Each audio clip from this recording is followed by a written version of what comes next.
नमस्कार प्रिय विद्यार्थियों।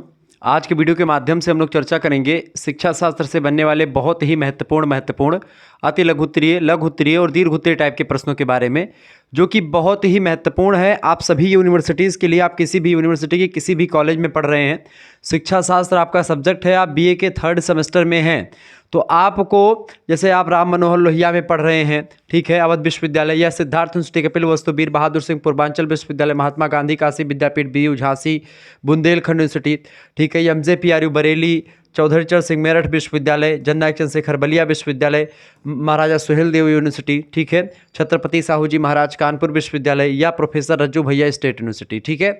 और भी ऐसे कई विश्वविद्यालय हैं जिनका नाम मैंने लखनऊ विश्वविद्यालय या कोई भी विश्वविद्यालय है, कहीं पर भी आप पढ़ रहे हैं, तो आपको शिक्षा शास्त्र के अंतर्गत जब आप बीए 3rd सेमेस्टर में होते बाबू, तो आपको पढ़ना होता है शिक्षा का दार्शनिक, सामाजिक, राजनीतिक एवं आर्थिक परिप्रेक्ष्य, यानी कि philosophical, sociological, political and economic perspectives of education, ये आपका इंग्लिश में नाम होता है शिक्षा शास्त्र का। तो यहाँ पर इकोनॉमी से कुछ प्रश्न जो कि शिक्षा से रिलेटेड है, राजनीति जो कि शिक्षा संबंधित है उससे प्रश्न, समाज शास्त्र से जो शिक्षा से रिलेटेड है, शिक्षा में महती भूमिका निभाता है उससे यानी महत्वपूर्ण भूमिका, और दर्शन शास्त्र से रिलेटेड प्रश्न जो कि शिक्षा से संबंधित है, क्योंकि शिक्षा जो है वो हर एक चीज़ में आपको देखने को मिलेगी, ठीक है, यह बात आप ध्यान रखेंगे। तो बहुत ही बारीकी के साथ चीज़ों को आपको यहाँ पर समझाने का प्रयास किया जाएगा। इससे पहले एक मॉडल पेपर मैं दे चुका हूँ, ऑलरेडी आप लोगों ने देखा होगा, ठीक है। यह है महामैराथन रिवीजन क्लास। इसके माध्यम से अगर आप इस वीडियो को देखेंगे, इस वीडियो को अंत तक देख लीजिएगा, तो आपको कहीं से और कुछ पढ़ने की ज़रूरत नहीं पड़ेगी, कहीं पर भटकने की ज़रूरत नहीं पड़ेगी, एक ही जगह सब कुछ आपको मिल जाएगा, ठीक है। शुक्ला स्टडी पॉइंट इसमें हमेशा से माहिर रहा है। आइए बहुत ही महत्वपूर्ण प्रश्नों को आपको बताने का प्रयास करते हैं। पहला क्वेश्चन आ चुका है बाबू, प्रयोजनवाद के मूल सिद्धांत के बारे में बताएं। बताइए भाई, प्रयोजनवाद का मूल सिद्धांत क्या होता है, फटाफट से आप बताने का प्रयास करेंगे। देखिए, प्रयोजनवादी दर्शन या शिक्षा के कई सिद्धांत हैं। प्रयोजनवादी दर्शन जो होता है, एक होता है आपका आदर्शवाद, एक होता है आपका प्रकृतिवाद, और इसके बाद में आता है प्रयोजनवाद। तो आदर्शवाद क्या है और प्रकृतिवाद क्या है, दोनों को समझेंगे अभी, ठीक है। आदर्शवाद जो है वो आत्मा परमात्मा में विश्वास रखता है, वो ईश्वर की परम सत्ता में विश्वास रखता है। वो आइडियलिज्म विचारधारा जो है वह एक प्रकार से एक आइडियल विचारधारा के रूप में आती है। वह आत्मा या भगवान की देन मानता है हर एक चीज़ को, ठीक है।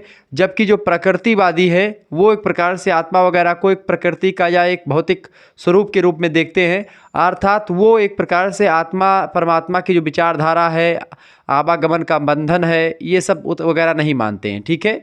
और बेसिकली जो तीसरा होता है वो है प्रयोजनवाद। तो आइए प्रयोजनवाद को समझते हैं कि है क्या ये। देखिए, सबसे पहली बात, सत्य वही है जो उपयोगी है, यानी जो मनुष्य के लिए उपयोगी है वही एक प्रकार से सत्य होता है, ऐसा प्रयोजनवादी मानते हैं। प्रयोजनवाद सीधा सीधा क्या है कि भाई जो उपयोगी है, जो सत्य है वही उपयोगी है, ठीक है, और जो सत्य नहीं वो उपयोगी नहीं है। वही सत्य है जो प्रयोजन की सिद्धि करे, यानी जो आपका उद्देश्य पूरा करे, आपका प्रयोजन जो है उसकी सिद्धि करता है, वही सत्य होता है। तो सत्य क्या है, जो प्रयोजन की सिद्धि करे, ठीक है, और जो सत्य है वही उपयोगी है, यानी जो प्रयोजन की सिद्धि करेगा वह सत्य है और वही उपयोगी है। क्लियर। तीसरी बात है, प्रयोजनवाद का सिद्धांत क्या कहता है कि संसार जो है वो अनेक तत्वों और अनेक क्रियाओं का फल है, यानी अनेक तत्वों और अनेक क्रियाओं का फल क्या है, संसार है। ये संसार यानी विश्व है, ठीक है। चौथा, ये एक आध्यात्मिक विचारधारा है जो कि शिक्षा के बारे में भी जानकारी देती है, इस वजह से इसको पढ़ना अनिवार्य होता है। पाश्चात्य शिक्षा का एक दर्शन है, एक विचार है ये, ठीक है। अगला है भौतिक संसार ही सत्य है। अब सत्य क्या है बेटा, भौतिक संसार। भौतिक संसार क्या होता है, जैसे ये पेन आप देख रहे हैं भौतिक संसार है, जैसे ये आप घड़ी देख रहे हैं, ये घड़ी एक भौतिक संसार है, ठीक है। ये क्या है, एक भौतिक जगत की वस्तुएं हैं। जैसे आप कुछ भी देख रहे हैं, ये रिमोट आप देख रहे हैं बाबू, ये रिमोट भी भौतिक संस्कृति का ही वस्तु है, यानी जो भी आपको दिखाई पड़ रहा है, जिसको आप छू सकते हैं, जिसको आप महसूस कर सकते हैं, वह मतलब कि जिसको आप केवल छू सकते हैं वो एक प्रकार से भौतिक संस्कृति, जिसको आप महसूस करते हैं वो अभौतिक संस्कृति का अंग होता है। क्लियर, यह बात आप ध्यान रखेंगे। तो भौतिक संसार ही सत्य है, इसके अलावा कोई दूसरा संसार नहीं है, यानी इससे इतर कोई संसार नहीं है। यही भौतिक जगत है जो हमको दिखता है और जो हमारे उपयोग में आता है, जिससे हम अपने आनंद की, अपने इच्छाओं की पूर्ति करते हैं, ठीक है। प्रयोजनवाद कहता है। अगला पॉइंट प्रयोजनवादी सिद्धांत में ये है कि आत्मा एक पदार्थजन्य क्रियाशील तत्व है, यानी पदार्थ से बना हुआ है आत्मा, ऐसा मानता है प्रयोजनवाद। इसके अलावा परमात्मा मानव की कल्पना मात्र है, यानी मनुष्य ने एक इमेजिन कर रखा है कि परमात्मा होता है। परमात्मा यानी कि भगवान, ठीक है, या एक ऐसी सत्ता जो सभी को चला रहा है। ये एक मनुष्य की एक कल्पना है, प्रयोजनवादी मानते हैं। प्रयोजनवादी आगे कहते हैं कि मानव संसार का सर्वश्रेष्ठ प्राणी है, यानी मनुष्य ही जो है वो संसार का सबसे उच्चतम या सबसे एक प्रकार से महत्वपूर्ण प्राणी है, ऐसा ये मानता है कौन? प्रयोजनवादी विचारक सब लोग मानते हैं, ठीक है, यानी मानव संसार का सर्वश्रेष्ठ प्राणी है। तो ये सब सिद्धांत हैं, ये सब विचार हैं, आप लिख दीजिएगा, इस सभी को नोट डाउन करते हुए चलेंगे, ठीक है, या अपने दिमाग में बैठाते हुए चलेंगे। क्योंकि मुझे तो लगता है कि आपको इसको दिमाग में बैठाने की ज़रूरत है, क्योंकि पुस्तक में लिखी विद्या और दूसरों के हाथ में गया धन वक्त आने पर काम नहीं आता। तो जो बैठाना है अपने दिमाग में बैठा लेना बाबू, आपको कहीं पर भटकने की ज़रूरत नहीं पड़ेगी फिर, ठीक है। चले, मानव जीवन का उद्देश्य सुखपूर्वक जीवन होता है, और जो सुख की वृद्धि करे वही प्रयोजन है। प्रयोजन क्या होता है मनुष्य का? कि सुख मिले जीवन में, ठीक है, ये बात आप ध्यान रखेंगे। 9वीं सिद्धांत यह है कि इसके लिए प्राकृतिक और सामाजिक ज्ञान आवश्यक होता है। अगर आपको सुखमय जीवन व्यतीत करना है तो आपको नेचुरल और सोशल दोनों प्रकार की नॉलेज रखना बहुत ही ज़्यादा जरूरी हो जाता है, ठीक है। इसके अलावा सामाजिक विकास हेतु सामाजिक कुशलता, यानी अगर आपको सोशल डेवलपमेंट करना है, समाज का विकास करना है, तो आपको सामाजिक रूप से कुशल यानी स्किलफुल बनना पड़ेगा। क्लियर। इसके अलावा 11वां सिद्धांत है राज्य एक सामाजिक संस्था के रूप में काम करता है। तो क्या है? स्टेट इज अ सोशल मतलब इंस्टीट्यूशन, यानी कि राज्य जो है एक सामाजिक संस्था के रूप में रहता है। तो ये 11-12 सिद्धांत जो हैं ये प्रयोजनवाद के हैं, आप इनको लिख सकते हैं, ठीक है। अगर आपको लिखना नहीं है, आपको PDF प्राप्त करनी है, आप चाहते हैं कि आपको ऐसे ही सभी सब्जेक्ट का PDF मिल जाए, ठीक है, 3rd सेमेस्टर का, तो आप हमारे साथ जुड़ सकते हैं। SMS करें 91 61 93 60 62 पर, ठीक है। आपको PDF यहाँ पर मिलेगा, अपना नाम, ठीक है, अपनी यूनिवर्सिटी का नाम और अपने सब्जेक्ट के नेम लिख करके भेज दीजिएगा, ठीक है। आपके पास एक स्कैनर सेंड किया जाएगा, उसी स्कैनर पर आपको मात्र 100 रुपीज़ पेमेंट कर देने होंगे। उसके बाद में आपको व्हाट्सएप ग्रुप से जोड़ दिया जाएगा, इससे आप हमसे डायरेक्टली तो जुड़ ही पाएंगे। साथ ही साथ में आपके जो 3 मेजर सब्जेक्ट हैं, एक माइनर सब्जेक्ट जो अगर मैं पढ़ाता हूं तो आपको मिलेगा, और को करिकुलर तो मैं पढ़ाता ही हूं, ठीक है, यानी मानव मूल्य और पर्यावरण अध्ययन का।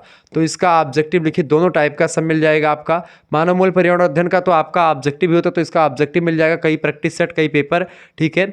और ये जो आपका होगा जो मेजर सब्जेक्ट होगा, इसका माइनर में अगर आपका पेपर चाहे आपका MCQs बेस्ड हो रहा हो, ठीक है, तब भी आपको क्वेश्चन मिलेंगे, और चाहे आपका ये लिखित बेस हो रहा हो तब भी आपको यहाँ से तमाम सारी चीज़ें मिलेंगी, ठीक है। अति लघु उत्तरीय, लघु उत्तरीय सभी के कई मॉडल पेपर के PDF नोट्स आपको मिल जाएंगे यहाँ पर, जो कि आपकी परीक्षा के दृष्टिकोण से बहुत ही ज़्यादा महत्वपूर्ण होंगे। तो जिनको भी जुड़ना है वो जुड़ सकते हैं, ठीक है। और जिनको मान लेते हैं वो 3rd सेमेस्टर का पेपर दे चुके हैं, एक आध पेपर बचा हुआ है, ठीक है, तो कोई दिक्कत की बात नहीं, एक आध पेपर आप दे लीजिएगा उसको भी। और 4th सेमेस्टर में अगर आपको ज्वाइन होना है, देखिए 3rd सेमेस्टर का 100 रुपये फीस है, ऐसे ही आपका फीस 4th सेमेस्टर के लिए भी रखा गया है, मात्र 100 रुपीज़, ठीक है।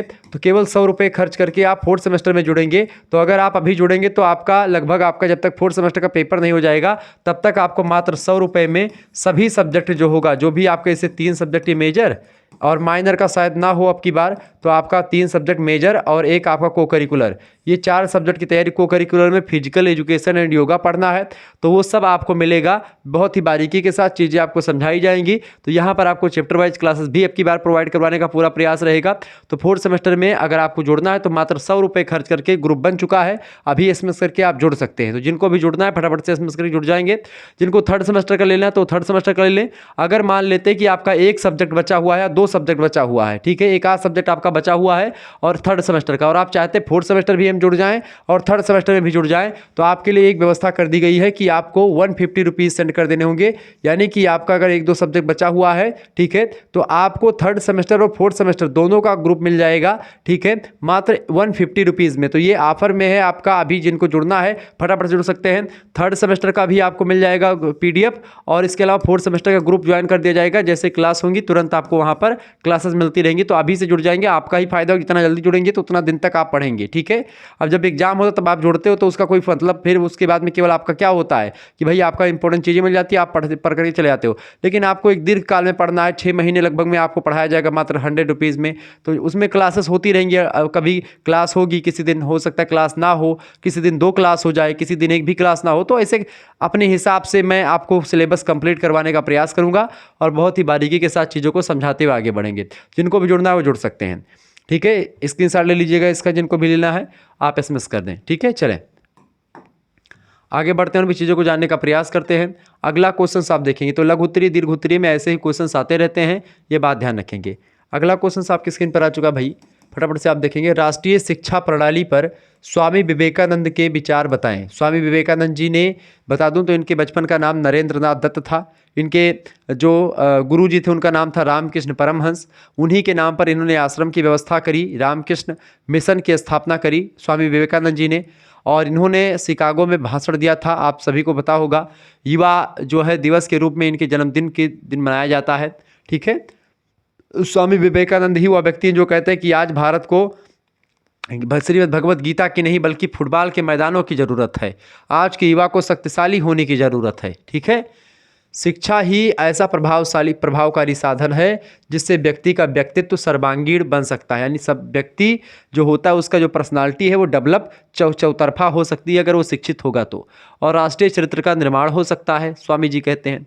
स्वामी विवेकानंद शिक्षा को राष्ट्रीय समृद्धि का प्रमुख साधन मानते हैं, ठीक है। स्वामी जी राष्ट्रीय शिक्षा प्रणाली पर विशेष बल देते हैं। स्वामी जी का कहना है कि शिक्षा प्रणाली का आरंभ बालक के घरेलू वातावरण के परिचय से होना आवश्यक है। यानी शुरुआत से ही उसको शिक्षा प्रणाली का आरंभ उसके घर से ही शुरू हो जाए, बाद में उसे गांव के बारे में अध्ययन करवाया जाए, फिर नगर के बारे में, फिर समाज के बारे में और देश के वातावरण से परिचित कराना चाहिए। इस तरीके से स्टेप बाय स्टेप चलना चाहिए। अंत में जैसे जैसे उसकी समझ बढ़ती जाए उसे पूर्ण मानवता के प्रति सहानुभूति रखने की सीख दी जानी चाहिए कि भाई कोई हिंदू मुस्लिम, कोई सिख ईसाई, कोई वैमनस्यता, कोई द्वेष, कोई छल कपट दंभ ईर्ष्या पाखंड, ये सब नहीं होना चाहिए। आप एक सरल जीवन मानवता के पाठ को आगे बढ़ाते हुए आगे बढ़े। पहले बालक को भारतीय परंपराओं के बारे में जानकारी दें, उसकी प्रथाओं के बारे में सिखाएं, संस्कृति के बारे में, भारत का जो सिद्धांत है, दर्शन है, विचार है, उसके से परिचित करवाएं। और बाद में उसको विश्व के अन्य देशों की सभ्यता के से बालक का परिचय कराना उपयुक्त होगा, क्योंकि उसका जो आधार है वो भारत ही है। तो उसका आधार पहले भारत में मेंटेन करें, ठीक है। इसीलिए आपको पता होगा सिस्टर निवेदिता का नाम आप लोगों ने सुना होगा। सिस्टर निवेदिता द्वारा जब भारत में आकर भारतीयों की सेवा करने की इच्छा उन्होंने व्यक्त करी स्वामी जी से, तो स्वामी जी ने उनसे कहा कि हिंदू सभ्यता का अनुकरण करके ही ऐसा आप कर सकते हो। सबसे पहले आपको हिंदू बनना पड़ेगा, जब हिंदू बनेंगी तब हिंदुओं की सेवा करने का आपको अथॉरिटी मिलेगी। वह उससे कहते हैं कि तुम्हें अपने विचारों, अपनी आवश्यकताओं, अपने चिंतन, अपने स्वभाव में हिंदुत्व लाना होगा। तुम्हारा बाह्य और आंतरिक जीवन एक कट्टर ब्रह्मचारिणी की भांति होना आवश्यक है, तभी आप ऐसा कर सकती हैं। यदि तुम इसकी पर्याप्त ज्ञान रखोगी तो तुम्हें सब विधियां स्वयं आ जाएंगी, परंतु तुम्हें अपना भूतकालीन जीवन भूलने का प्रयास करना होगा। तुम्हें इसे बिल्कुल भी स्मरण में नहीं लाना होगा कि हम क्या थे, क्या हो गए हैं और क्या होंगे अभी, ठीक है। आओ मिलकर विचारे समस्याएं सभी, ये तो भारतेंदु जी ने कहा था।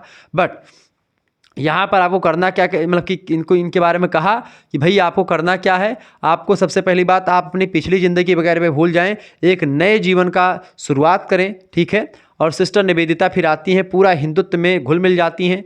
स्वामी जी कट्टर राष्ट्रवादी शिक्षा के पक्ष में थे। वह महात्मा गांधी के समान जानते थे कि भारतीयों की सेवा वही व्यक्ति भली प्रकार से कर सकता है जो मन, वचन और कर्म से पूर्णतया भारतीय हो। मनसा वाचा कर्मणा, वो इंडियन हो, भारतीय हो, तो वही व्यक्ति भारत की सेवा अच्छे तरीके से कर पाएगा।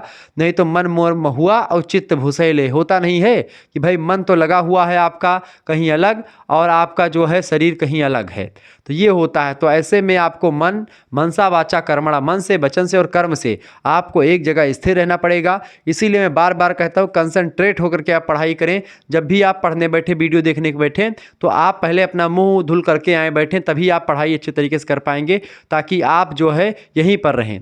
नहीं तो सोच रहे हो कि हम कल कॉलेज में गए थे, हमने एक लड़की को देखा था, लड़की सोच रही हमने एक लड़की को देखा था, बड़ा सुंदर था।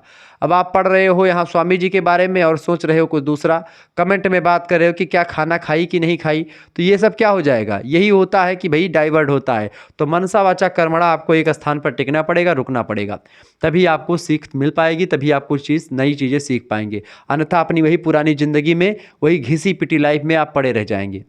आगे देखते हैं, अगला क्वेश्चन आपके स्क्रीन पर आ चुका भैया। प्रश्न देखो, प्रश्न है प्रकृतिवाद। प्रकृतिवाद के शैक्षिक सिद्धांतों का उल्लेख कीजिए। प्रकृतिवाद का हुए भैया, अब ही का समझो आप, प्रयोजनवाद समझो। प्रयोजन जौन आपके उद्देश्य का पूरा करे, आपके प्रयोजन हुए मनुष्य के जीवन का प्रयोजन सुख प्राप्त करना, तो सुख प्राप्त करने में जो जो चीज़ें आती है वो प्रयोजनवादी सिद्धांत में माना जाता है। प्रकृतिवाद का हुए नेचुरलिज्म कहा जाता है अंग्रेजी में का।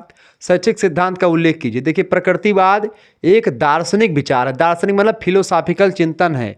फिलोसॉफी का हुआ दरस परस मज्जन कर अरुपाना, यानी दरस माने होता देखना, दर्शन माने होता देखना। जैसे किसी को देख करके उसके बारे में जानने की इच्छा जब आपके अंदर जागृत हो जाए तो जान लीजिए आप एक फिलोसॉफर हैं, आप एक दार्शनिक बन गए हैं। अब ये मत देखना कि किसी लड़की को देखा उसके बारे में जानने की इच्छा होगी, तब फिलोसॉफर नहीं कहो जाओगे, तब उसको लफंगा कहते हैं। ठीक है, ये बात आप ध्यान रखेंगे। तो ऐसे में आपको करना क्या है, ऐसे मतलब उस स्थिति में नहीं, आपको फिलोसॉफर बनने के लिए, फिलोसॉफी का अर्थ क्या होता है, फिलोस और सोफिया दो शब्दों से मिलकर के बना फिलोसॉफी। ठीक है, शब्द पूछा जाएगा, प्रश्न अभी मैंने प्रश्न रखा है, फिलोस और सोफिया दो शब्दों से मिलकर के, यानी ज्ञान के प्रति अनुराग, ज्ञान के प्रति प्रेम होना ही दर्शन का तात्पर्य होता है। ठीक है, तो ये ध्यान रखेंगे। तो ये एक दार्शनिक विचारधारा जो पदार्थ को यथार्थ और आधार मानती है, यह मानती है कि जगत यानी संसार, जीवन और मनुष्य सभी उसी से निर्मित हैं। ठीक है, किससे निर्मित है भाई, पदार्थ से निर्मित है। इसके अलावा मानव भी एक यंत्र के समान व्यवहार करता है। मनुष्य एक मशीन की भांति होता है। उसके व्यवहारों में कारण परिणाम का नियम लागू होता है जो भौतिक, रासायनिक और जैविक विज्ञानों के नियमों से संचालित होता है, जैसा कि प्रकृति के नियमों में पाया जाता है। फिर भी कनिंघम जैसे विचारकों का मत है कि प्रकृतिवाद के सिद्धांत में केंद्रीय मत है कि मनुष्य विकासवादी प्रक्रिया की अंतिम उपज के रूप में अभी तक विकसित प्राणियों में सर्वोच्च है। यानी मनुष्य जो है वो विकासवादी प्रक्रिया में सबसे ज़्यादा जो है एक प्रकार से जो विकसित है वो मनुष्य ही है। शैक्षिक दृष्टिकोण से या एजुकेशनल पॉइंट ऑफ व्यू से जो नेचुरलिज्म है, प्रकृतिवाद है, उसके कई सारे विचार हैं, कई सारे सिद्धांत हैं। उन्हीं सिद्धांतों के बारे में प्रश्न पूछा जाता है। अब इन सिद्धांतों को आप इस तरीके से लिख सकते हैं। पहला सिद्धांत है बाबू प्रकृतिवाद का कि शिक्षा बालक की प्रकृति के अनुकूल दी जानी चाहिए, यानी बालक का नेचर कैसा है, बालक का नेचर जैसा है वैसे ही उसको शिक्षा दी जानी चाहिए। पहला सिद्धांत, और बिल्कुल ठीक बात है, इसमें कोई दिक्कत नहीं है। दूसरी बात, बालक शिक्षा का केंद्र माना जाता है, यानी कि बालक को ध्यान में रख करके शिक्षा की व्यवस्था की जाए, ना कि शिक्षा को ध्यान में रख करके बालक को कन्वर्ट किया जाए। ठीक है। तीसरी बात, पुस्तकीय शिक्षा का विरोध होना चाहिए। प्रकृतिवाद कहता है कि पुस्तक में लिखी, मतलब कि पुस्तक में से पुस्तकीय ज्ञान की बस केवल रट्टू टूटा वही पढ़ करके याद कर लो, एग्जाम दे दो, उसका कोई मतलब नहीं है। ज्ञान का मतलब जीवन अच्छा जीने की शैली उसके अंदर डेवलप हो। ठीक है। समाज के दूषित वातावरण से प्रकृति की ओर लौटो, यानी कि प्रकृतिवादी विचारक प्रकृति को की ओर लौटने के, यानी कि पर्यावरण प्रबंधन और पर्यावरण जो प्रदूषण है उसके खिलाफ काम करते, पर्यावरण प्रबंधन को एक प्रकार से मोटिवेट करते हैं, उसको प्रोत्साहित करते हैं, लेकिन पर्यावरणीय जो प्रदूषण है उसको रोकने का काम भी करते हैं। बालक का विकास मनोविज्ञान के आधार पर होना चाहिए, यानी उसके मन को पढ़ना चाहिए, वो किस दिशा में जा रहा है उसी के अकॉर्डिंग उसको शिक्षा दी जानी चाहिए। शिक्षा का स्थान गौण कर दिया गया यहाँ पर। ठीक है। शिक्षा में स्वानुभव, गौण मतलब कि बहुत नगण्य मान लिया गया, शिक्षा उतना इंपॉर्टेंट नहीं दी गई है। शिक्षा में स्वानुभव और स्वयं खोज प्रणाली का प्रयोग किया जाए। बच्चा एक प्रकार से अपने अनुभव के द्वारा और अपने खोज प्रणाली, मतलब कि अपने अंदर जो उसके अंदर चीज़ें हैं उसके द्वारा खोजबीन करे। बालक को प्रकृति के अनुसार स्वतंत्रता मिलनी चाहिए। ठीक है। प्रकृति में बालक चूंकि स्वतंत्र पैदा हुआ तो स्वतंत्र उसको रहना चाहिए, उस पर दबाव वगैरह नहीं देना चाहिए। इंद्रिय शिक्षा पर बल देना चाहिए। इंद्रिय शिक्षा मतलब कि ऐसे कि जैसे हाथ, पैर, नाक, कान जो इंद्रियां होती हैं उनके बारे में शिक्षा देनी चाहिए और उनसे रिलेटेड शिक्षा देनी चाहिए। बालक बालिकाओं के लिए सह शिक्षा की व्यवस्था की जाए, यानी बालक और बालिका, लड़के और लड़कियां एक साथ पढ़ें, ये बताते हैं। जबकि महात्मा गांधी जानते थे कि भाई भारत के लोग जो हैं, इंग्लैंड में है कि लड़के लड़कियां साथ पढ़ते कोई दिक्कत नहीं होती, लेकिन भारत में क्या, तो लड़के लड़कियां साथ पढ़ते तो लड़की लड़की प्रेम करने लगते हैं। क्योंकि शुरुआत से पैदा होते ही बॉलीवुड के गाने सुने हैं कि तेरे प्यार में मैं मर जावा, तेरे नाम में दिल कर जावा। ठीक है। तो उनके दिमाग में छपा रहता है कि प्यार नाम की भी कोई चीज़ इस संसार में है जो करना बहुत ही ज़रूरी होता है। और जब प्यार करेंगे तो समाज को क्या दिखाते हैं प्यार करने वाले लोग, कि जब जब प्यार पे पहरा हुआ है प्यार और भी गहरा हुआ है। ठीक है। यानी समाज हमेशा से प्रेम का विरोध किया है, समाज एक दुश्मन है प्रेम का। ऐसा मूवीज़ में, हर मूवीज़ में आपको देखने को मिलेगा जो पुरानी मूवीज़ होती हैं। ठीक है। तो ये दिखाया गया, समाज में एक नई विचारधारा डेवलप की गई कि प्रेम करो, आप शादी से पहले सभी से प्रेम करो, बातचीत करो। कोई गलत बात नहीं है, मैं भी इसको उसका मतलब विरोध नहीं कर रहा हूँ, लेकिन हाँ इसको एक लिमिटेशन में होना चाहिए। जैसे आजकल की तरह नहीं कि बेमतलब का तमाम सारी चीज़ें जो हो रही हैं, तो इन सभी से थोड़ा सा अलग टाइप का होना ज़रूरी होता है। अगला क्वेश्चन आपकी स्क्रीन पर आ चुका। तो ये सब प्रकृतिवाद के सिद्धांत थे जो मैंने आपको बताए। आगे देखोगे शिक्षा क्या है। शिक्षा, शिक्षा किसे कहते हैं? शिक्षा को अंग्रेजी में एजुकेशन कहा जाता है, ठीक है। अब ये मत कहना गुरुजी ये तो हम जानते थे, आप क्यों बता रहे हो। तो भाई बहुत चीज़ें आप जानते हैं। शिक्षा का अर्थ क्या है? 2023 में प्रश्न आया हुआ है। शिक्षा शब्द अंग्रेजी में एजुकेशन इसे कहते हैं। एजुकेशन शब्द लैटिन भाषा का एडुकेटम शब्द से बना हुआ है। यह लैटिन शब्द स्वयं दो शब्दों से मिलकर के बना है। पहला है ई और दूसरा ए, और दूसरा कौन है? ड्यूको। ए मतलब होता है अंदर से और ड्यूको माने होता है आगे बढ़ना यानी या विकास होना। इस प्रकार एजुकेशन शब्द का अर्थ होता है बालक में अंतर्निहित गुणों का या शक्तियों को बाहर निकालना या उनका विकास करना। जो बालक के अंदर दबी हुई या दमित शक्तियां हैं या बालक के अंदर तमाम प्रकार की चीज़ें दबित होती हैं या उनके अंदर होती हैं, उन्हीं का बाह्य प्रकटीकरण होना, उनका विकास होना ही शिक्षा होता है, ठीक है। तो शिक्षा के द्वारा ही बालक के अंतर्निहित गुणों का विकास और शक्तियों का विकास किया जाता है। शिक्षा एक चेतन तथा स्वैच्छिक द्विमुखी प्रक्रिया होती है। इस दृष्टि से शिक्षा के लिए दो व्यक्तियों का होना अति आवश्यक है, एक तो टीचर का, शिक्षक का, और दूसरा बालक का। तो ये शिक्षा की द्विमुखी प्रक्रिया है। जॉन एडम्स नाम के एक विद्वान है, जॉन एडम्स नाम के विद्वान कहते हैं कि शिक्षा द्विमुखी प्रक्रिया है, यानी शिक्षा में एक टीचर और एक स्टूडेंट, इन दोनों का होना परम आवश्यक है। तो तुरंत आते हैं जॉन डीबी। जॉन डीबी कहते हैं एडम्स क्या बोल रहे हो भाई, दुइये आदमी से हो जाएगी शिक्षा?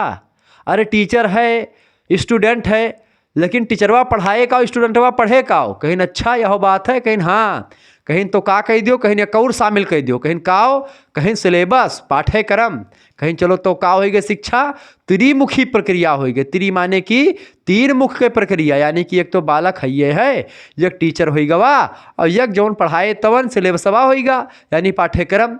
तो कहने का मतलब ये है कि सिलेबस, टीचर और बालक ये तीन मुखी प्रक्रिया के कहिस जॉन डीबी कहिन। कैसे कहिन? एडम्स से कहिन, समझो। यानी कि शिक्षा द्विमुखी प्रक्रिया किसने कहा? एडम्स ने कहा। शिक्षा त्रिमुखी प्रक्रिया है किसने कहा? जॉन ड्यूबी ने कहा। तीन मुख में क्या आता है? बालक, टीचर और सिलेबस, ठीक है। द्विमुखी में टीचर और बालक, यही दो आते हैं। शिक्षक के कुछ आदर्श होते हैं, कुछ आइडियल होते हैं, मूल्य होते हैं और कुछ विश्वास होते हैं, और बालक इन सब में सबसे प्रभावित होता है और आगे बढ़ता है, ठीक है। चले, तो ये होता है शिक्षा का अर्थ। आपने समझा? शिक्षा का अर्थ आप लिख देंगे, शिक्षा क्या है, तो ऐसे आप लिख देंगे तो आपको बढ़िया नंबर मिलेगा और आप अच्छा कर पाएंगे। चले, और ऐसे क्वेश्चंस आपकी परीक्षा में आएंगे।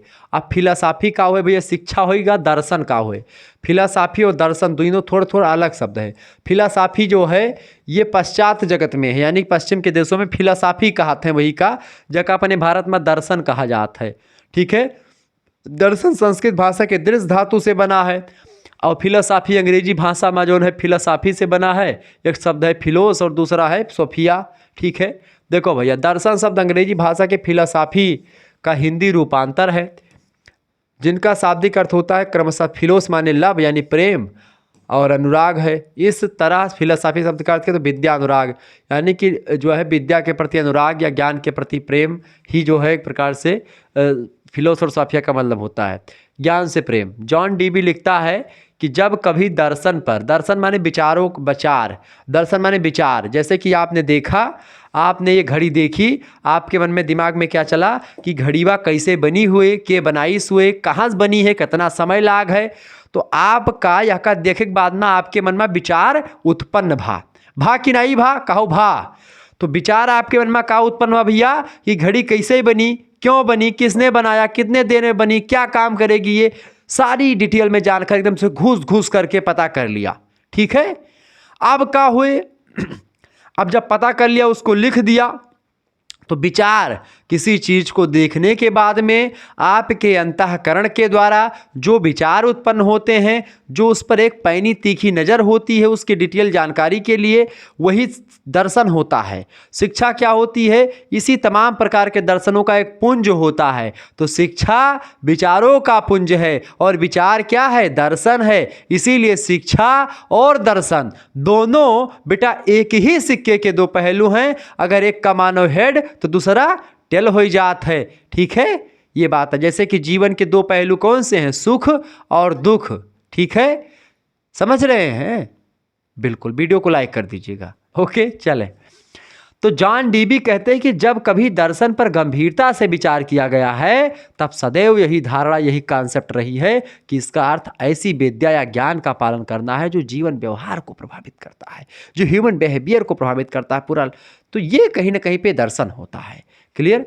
शिक्षा, फिलोसॉफी, दर्शन क्या होता है, दोनों समझ लो। बात एक ही होती है, लेकिन बेमतलब का थोड़ा सा पढ़ने वढ़ने के क्या करें, क्वेश्चन बनाने के चक्कर में तो ये सब करना ही पड़ता है भाई। दर्शन शिक्षा बात एक ही है, दर्शन एजुकेशन, मतलब दर्शन और फिलोसॉफी। लेकिन अब क्या है, भारत में दर्शन का अलग अर्थ होता है, पाश्चात्य जगत में दर्शन का अलग अर्थ होता है।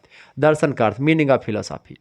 दर्शन शब्द दर्शनात्मक दृश्य धातु से बना हुआ है जिसका अर्थ होता है देखना, अवलोकन करना, नजर रखना। दृश्य प्रेक्षणे अर्थात दर्शन दृश्य धातु के कारण अर्थ में ल्यूट प्रत्यय के साथ मतलब जोड़ता है और दर्शन शब्द बनता है। अतः इसका कूटिपत्ति साम्य अर्थ, कूटिपत्ति साम्य मतलब क्या होता है कि उत्पत्ति परक अर्थ या शब्दार्थ। दृश्यते अनेन इत दर्शनम, दृश्यते अनेन इत दर्शनम अर्थात जिसके द्वारा देखा जाए वह दर्शन होता है। अतएव स्पष्ट है कि देखना दर्शन का साधारण अर्थ होता है। क्लियर? यह बात आप ध्यान रखेंगे। और ज्ञान से देखना, ज्ञान के प्रति प्रेम करना फिलोसॉफी होता है। दर्शन की परिभाषा कई विद्वानों ने अपने अपने हिसाब से दी, जो जितना विद्वान थे अपने अपने हिसाब से चीज़ों को बताया। दर्शन की परिभाषा को देते हुए पहले विद्वान है प्लेटो। प्लेटो कौन है? ये अरस्तु के गुरु हैं प्लेटो। प्लेटो के गुरु कौन है? सुकरात हैं। ठीक है, और अरस्तु के शिष्य कौन थे? सिकंदर था। तो प्लेटो कहा था कि पदार्थों के सनातन स्वरूप का ज्ञान प्राप्त करना ही दर्शन है। पदार्थ का पुराना स्वरूप कैसा था इसके बारे में जानकारी प्राप्त करना ही दर्शन है। फिक्टे नाम के विद्वान है, कहते हैं कि दर्शन ज्ञान का विज्ञान है, यानी ज्ञान का विज्ञान, ज्ञान का सुसंगठित, सुव्यवस्थित और क्रमबद्ध ज्ञान ही दर्शन होता है, फिक्टे कहते हैं। बर्टन रसल कहते हैं कि अन्य क्रियाओं के समान जैसे अन्य क्रियाएं होती हैं ऐसे ही दर्शन होता है। दर्शन का मुख्य उद्देश्य जैसे अन्य क्रियाओं का उद्देश्य होता है ज्ञान की प्राप्ति करना, तो दर्शन का मुख्य उद्देश्य होता है क्या? नॉलेज की प्राप्ति करना, ज्ञान की प्राप्ति करना। ठीक है। राधा कृष्णन जी कहते हैं अपने ही अखुएं, दर्शन वास्तविकता के स्वरूप की तर्कपूर्ण खोज होता है, यानी कि कोई भी चीज़ कैसे बना है, उसका स्ट्रक्चर कैसे बना, उसका तर्क के साथ खोजबीन करना ही दर्शन कहलाता है। बेसिकली इससे ज़बरदस्त परिभाषा कोई हो नहीं सकती। तो आप लोगों ने देखा क्या होता है। और जो रूसो के बारे में समझो, वो रूसो नहीं है जो बिरहा वाले गाते हैं रूसो रूसो। ठीक है, ये रूसो अलग हैं। ठीक है, इनका नाम है जे रूसो। जे रूसो का मतलब क्या होता है बाबू?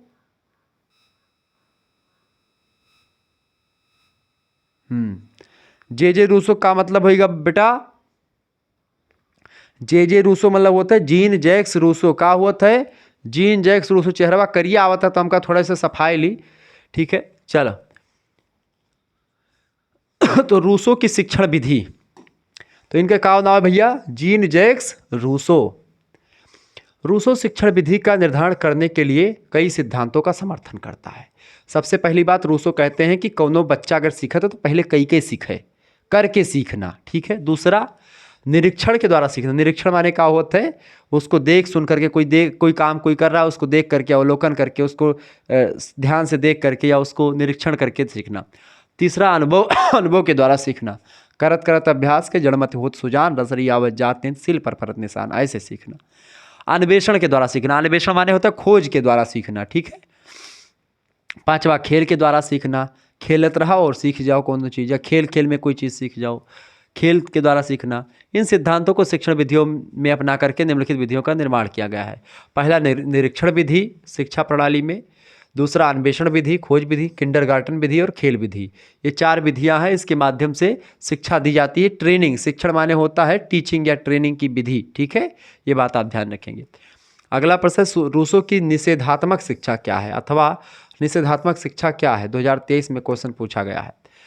देखिए, बालकों में नैतिक यानी मोरल, बौद्धिक इंटेलेक्चुअल, शारीरिक फिजिकल प्रशिक्षण ट्रेनिंग, चाहे बालक का नैतिक, भौतिक या शारीरिक प्रशिक्षण देना हो, उसके लिए रूसो निषेधात्मक शिक्षा का समर्थन करता है।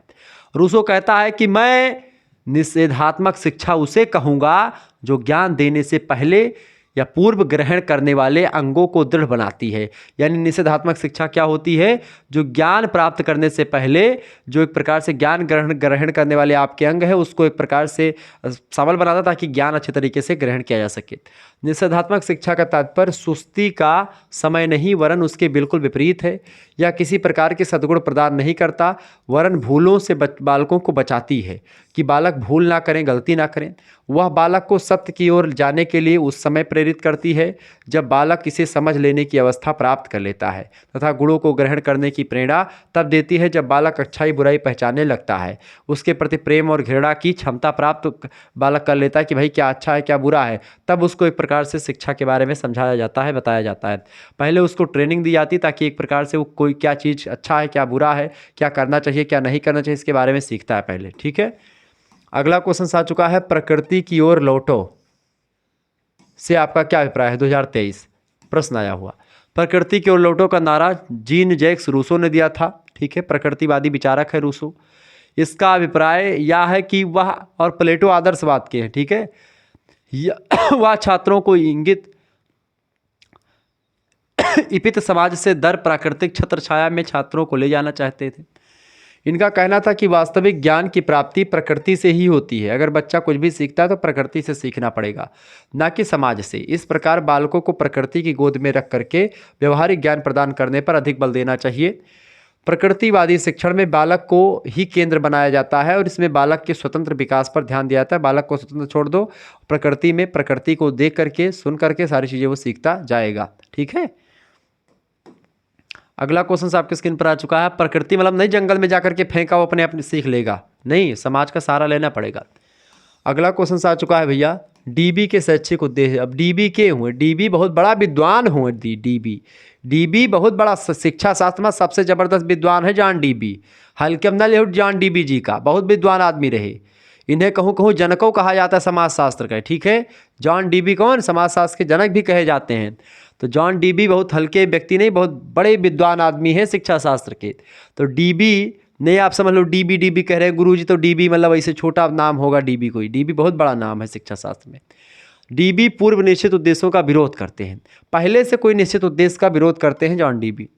उसके लिए शिक्षा के उद्देश्य परिस्थिति, समय और समस्याओं, यानी कैसी सिचुएशन है, किस समय में पाठ्यक्रम बनाना है, या उद्देश्य और समस्या क्या है, इन सभी के अनुसार पाठ्यक्रम या शिक्षा का उद्देश्य हमेशा बदलते रहना चाहिए, जॉन डीबी कहते हैं। जॉन डीबी कहते हैं कि शिक्षा का सदैव तात्कालिक उद्देश्य होता है, पूर्व निश्चित उद्देश्य नहीं। तो शिक्षा के पूर्व निश्चित उद्देश्य का विरोध करते हैं जॉन डीबी। जॉन डीबी कहते हैं पहले से क्या है, पहले से शिक्षा का उद्देश्य बना लिया कि भाई यही करना है, अब बीच में कोई सिचुएशन बदल गई तो क्या करोगे, क्या करोगे, कुछ नहीं कर पाओगे ना फिर। तो इसीलिए समय परिस्थिति इनके अकॉर्डिंग शिक्षा का उद्देश्य बदलते रहना चाहिए। जॉन डीबी चूंकि विद्वान है इसलिए इन चीज़ों को समझता है, और जहाँ तक क्रिया शिक्षाप्रद होगी वहाँ तक शिक्षा उस साध्य को प्राप्त करेगी जो उसको चाहिए। अगला प्रश्न, डीबी के शिक्षण सिद्धांत, शिक्षण माने पढ़ाने का तरीका, पढ़ाने के जो विचार हैं। डीबी ने शिक्षण विधि के कई सिद्धांत बताए। पहला करके सीखना, दूसरा स्वानुभव के द्वारा सीखना, अपने द्वारा सीखना, तीसरा प्रयोग प्रैक्टिकल के द्वारा, चौथा रुचि का सिद्धांत, आपका इंटरेस्ट किसमें उसमें सीखना, एकीकरण का सिद्धांत, ठीक है। जॉन डीबी के इन सिद्धांतों को आधार बना करके किलपैट्रिक ने योजना विधि यानी प्रोजेक्ट मेथड का निर्माण किया, ठीक है। ये बात आप ध्यान रखेंगे, का छू जाता है यार बार बार। चले, बहुलवाद क्या है, बहुलवाद, बहुलवाद किसे कहते हैं, वाद माने विचारधारा, बहुल माने कई सारे चीज़ों मिला करके। जब किसी सामाजिक आर्थिक, सांस्कृतिक और राजनीतिक व्यवस्था के अंदर अनेक उपव्यवस्थाएं साथ साथ चलती हैं या विद्यमान रहती हैं, तब इस दशा को हम बहुलवाद कहते हैं। ठीक है, किसी सामाजिक, आर्थिक और सांस्कृतिक या राजनीतिक व्यवस्था के अंदर तमाम प्रकार की सिचुएशन जब विद्यमान रहती हैं तो उसी को बहुलवाद कहा जाता है या बहुलतावाद कहते हैं। बहुलवाद एक ऐसी दशा या ऐसी सिचुएशन है बाबू, जिसमें एक दूसरे से भिन्न धर्म के लोग, भाषा के लोग, जाति के लोग, ठीक है, क्षेत्र अथवा विश्वासों से संबंधित समूहों में से किसी को अविश्वास भी की निगाह से नहीं देखा जाता। सभी लोग आपस में तालमेल बैठा करके चलते हैं, चाहे विभिन्न जाति के हों, धर्म के हों, भाषा के हों, क्षेत्र के हों, बल्कि उन्हें राष्ट्रीय मामलों में हिस्सेदारी करने के पूर्ण अवसर भी दिए जाते हैं, तो वो बहुलवाद होता है। भारत एक बहुलवादी संस्कृति का देश रहा है। भारत में आप देखते हैं कि हिंदू, मुस्लिम, सिख, ईसाई, यहूदी, जैन, बौद्ध धर्म, बौद्ध, पारसी, तमाम प्रकार के धर्म के लोग सब सौहार्दपूर्ण तरीके से रहते हैं। बीच बीच में दंगे होते रहते हैं, वो अलग की बात है, लेकिन हाँ, सौहार्दपूर्ण तरीके से बहुत ज़्यादा रहा जाता है भारत में। भारत एक विविधता में एकता को स्थापित करने वाला एक देश है। अगला प्रश्न, विविधता का हुआ है। विविधता माने होता डाइवर्सिटी, अलग अलग प्रकार के जाति के लोग, अलग अलग धर्म के लोग, अलग अलग भाषा बोलने वाले, अलग अलग क्षेत्र में रहने वाले, कोई मैदान पे रह रहा है, कोई पहाड़ पे रह रहा है, कोई पठार पे रह रहा है, कोई नदियों किनारे बसा हुआ है। विविधता से तात्पर्य होता है भौगोलिक विविधता, जो मैंने आपको बताई, शारीरिक विविधता, कोई करिया है, कोई गोरा है, कोई लंबा है, कोई चौड़ा है, कोई छोटा है, कोई बड़ा है, कोई नाटा है, कोई मोटा है, ऐसे तो शारीरिक विविधता। सांस्कृतिक विविधता, कोई धोती कुर्ता पहन रहा है, कोई टोपी और कुर्ता पैजामा पहन रहा है, कोई दाढ़ी रखा रहा है, कोई मोछ ऐसे ऐंठ करके बढ़िया, कोई साफा ऊपर बांध रहा है, कोई टोपी लगा रहा है, कोई अंगोछा की पगड़ी दे रहा है, तो ये सब संस्कृति। धर्म, कोई मुस्लिम है, कोई सिख है, कोई ईसाई, कोई बौद्ध, ये सब असमानता से है। ये भिन्नताएं भारतीय समाज के मौलिक अवधारों और उनमें होने वाले परिवर्तनों को समझने में सहायक हैं। भारत में प्रजाति, जाति, जनजाति, धर्म, भाषा, जलवायु, भौगोलिक परिस्थितियां, खान पान और वेशभूषा को लेकर के तमाम प्रकार की विविधता देखने को मिलती, फिर भी विविधता में एकता को स्पष्ट करने वाला एकमात्र देश भारत अपना आता है। विविधता कई प्रकार की होती है। विविधता के प्रकार, विविधता कई प्रकार है। पहला है भाषा को विविधता, जैसे हिंदी, संस्कृत, तमिल, तेलुगु, कन्नड़, मलयालम, गुजराती, मराठी, भोजपुरी, ठीक है, अवधी, बघेली, छत्तीसगढ़ी, तमाम प्रकार के बोली के लोग हैं, भाषा के लोग हैं। तमाम संस्कृति है। क्षेत्रीय विविधता, कई क्षेत्र में लोग रहते हैं। धार्मिक विविधता, निर्जातीयता विविधता, जनसंख्यात्मक विविधता, भौगोलिक विविधता, ठीक है, प्रजातीय विविधता। प्रजाति विविधता जैसे कि उत्तर भारत के लोग आप देखते हैं, जो चाइना किनारे वाले लोग हैं, उनका नाक चपटा होता है, पीला कलर होता है। इधर वाले थोड़े जाएंगे तो थोड़ा सा लंबा होता है। ये वाला टुड्डी जो होती है कश्मीर के लोगों की थोड़ी बड़ी होती है, नाक थोड़ी लंबी होती है, ठीक है, तो इधर वाले हो गए। थोड़ा नीचे आएंगे, जैसे हम लोग हैं तो उत्तर प्रदेश के थोड़ा सा एकदम सामान्य हैं। दक्षिण में जाएंगे तो काले लोग थोड़ा सांवले टाइप के मिलेंगे। तो इस तरीके से जाति विविधता भी बहुत सारी, जनजाति विविधता, कई सारी जनजातियां रहती हैं भारत में, तो कई सारी जाति, धर्म, तमाम प्रकार, तो विविधता के कई प्रकार हैं ये सब। सामाजिक स्तरीकरण क्या है? देखिए, समाज शास्त्र भी आपको इसमें कुछ पढ़ना पड़ता है। सामाजिक स्तरीकरण, सोशल स्ट्रैटिफिकेशन अंग्रेजी में इसको कहा जाता है। स्तर का मतलब क्या होता है? स्तर माने वो स्तर नहीं जो आप लोग सोच रही हैं। स्तर का मतलब होता है आधार, स्तर का मतलब होता है एक पद। जैसे कि समाज में बहुत सारे लोग होते हैं, अब बहुत सारे लोग का समाज में अलग अलग कर्तव्य होता है, तो समाज में अपना अपना स्तर होता सबका, कि किसी का पद इतना ऊंचा है, किसका उससे नीचे, फिर उससे नीचे, फिर उससे नीचे, फिर उससे किसी का ऊपर, किसी का नीचे। इस तरीके से उच्चता से निम्नता या निम्नता से उच्चता की ओर समाज में जो पद विन्यास होता है, समाज में जो पदानुक्रम होता है, उसी को सामाजिक स्तरीकरण कहा जाता है। सामाजिक स्तरीकरण का अर्थ समाज का विभिन्न स्तरों में बंटवारा, विभाजन होता है। स्तरीकरण शब्द स्तर शब्द से बना हुआ है, जिसका अर्थ होता है व्यक्तियों का समूह। समाज के विभिन्न स्तर ऊंच नीच के आधार पर एक दूसरे से अलग होते हैं, इन्हीं को सामाजिक स्तरीकरण कहा जाता है। यह व्यवस्था किसी भी एक समाज तक ही सीमित नहीं, बल्कि विश्व के सभी देशों में आपको सामाजिक स्तरीकरण की व्यवस्था मिल जाएगी। हाँ, पी जिसबर्ट कहते हैं कि समाज की उच्चता और अधीनता के संबंधों में पारस्परिक रूप से संबंधित अस्थायी समूहों और श्रेणियों में विभाजन सामाजिक स्तरीकरण कहलाता है। मरे कहते हैं कि सामाजिक स्तरीकरण समाज का उच्च तथा निम्न सामाजिक इकाइयों में बंटवारा या समतल विभाजन होता है। तो इस तरीके से अब समतल विभाजन का मतलब ये नहीं कि हेंगाए धीनी बढ़िया पटरा लगाए के, मतलब एकदम से जैसे कोई उच्च है कोई निम्न है, इस तरीके से क्षैतिज विभाजन। ठीक है, अगला प्रश्न, जाति का हुआ भैया? जाति, कास्ट, आप सब लोग जानते हो, अपने जाति के ग्रुप आप में सभी लोग बना करके रखे होंगे, फलाने जाति संघ, ठीक है, फलाने समाज, मतलब कि इसे ब्राह्मण लोग ब्राह्मण बनाए, क्षत्रिय वाले क्षत्रिय बनाए घूम रहे हैं। ऐसे बैस में कई जाति, कोई गुप्ता है, कोई साहू हैं, तो सबका अलग अलग ग्रुप होगा। कोई यादव जी हैं, कोई मौर्य जी, सबका अलग अलग ग्रुप बना होगा। व्हाट्सएप पे उसी पे उस जाति से रिलेटेड जो है कुछ कोटेशन वगैरह आते होंगे उस पे, ठीक है। कई बच्चों ने तो हमको ब्राह्मण वाले में जोड़ दिया। हम कहा भैया ठीक है जोड़ दिए हैं, कोई बात नहीं, लेकिन केवल एक ही विचारधारा को अगर हम फॉलो करेंगे तो फिर देश का क्या होगा, राष्ट्रीय एकीकरण में बाधा उत्पन्न होगी। इस वजह से हम कोई राष्ट्रीय ग्रुप हो तो आप हमको जोड़ें, लेकिन कोई सामुदायिक ग्रुप या कोई जातीय ग्रुप होगा तो शुक्ला जी उसमें नहीं जोड़ेंगे, ठीक है। ये बात ध्यान रखेंगे। देखिए जाति एक ऐसी व्यवस्था है जिसके अंतर्गत एक समाज अनेक आत्म केंद्रित और एक दूसरे से बिल्कुल अलग इकाइयों समूहों में बटा हुआ होता है। इन इकाइयों के बीच पारस्परिक संबंध ऊंच नीच के आधार पर सांस्कृतिक रूप से होते हैं। जे.एच. हट्टन कहते हैं, बहुत बड़े विद्वान हैं जे.एच. हट्टन। जाति को लेकर के बहुत सारे विचार दिए हैं, जाति की विशेषताओं को खूब अच्छे तरीके से बताया है जे.एच. हट्टन ने, बहुत काम किया जातियों पर। जब एक वर्ग, एक क्लास पूर्ण रूप से वंशानुक्रमण पर आधारित होता है तब हम उसे जाति कहते हैं। चार्ल्स कूले कहते हैं। चार्ल्स कूले समाजशास्त्री हैं, सामाजिक समूहों पर इन्होंने बड़ा काम किया है।